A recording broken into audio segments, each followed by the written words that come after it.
have Laurie Lee. She is an attorney and she is the owner of the legal department.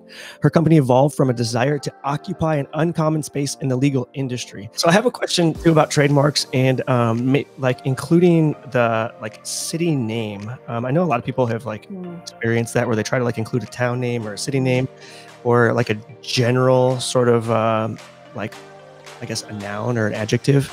How does that relate to trademarking?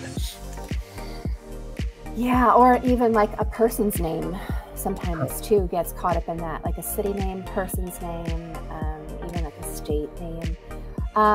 So the general rule is, it gets really complicated, but I want to just kind of paint a general picture for you to understand how it works. And that is, when you file a trademark, and if you have a word in there that's in the common use of English language or even another language, and it's just commonly used, you're going to have a really hard time with that in your trademark.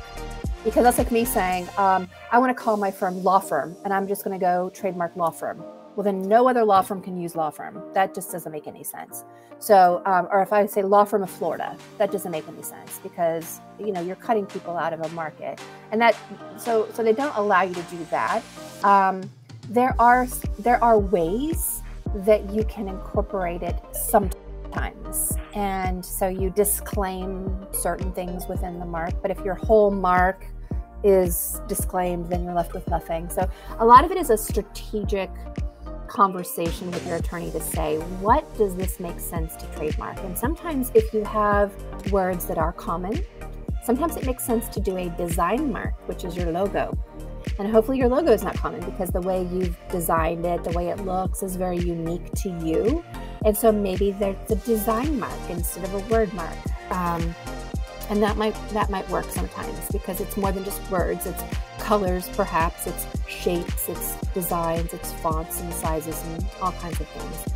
And all of that has to be coded when you put into an application, which is interesting sometimes. The differences of different blues that you have to code or greens and things like that. So as with most anything in the law, it gets complicated. Yeah.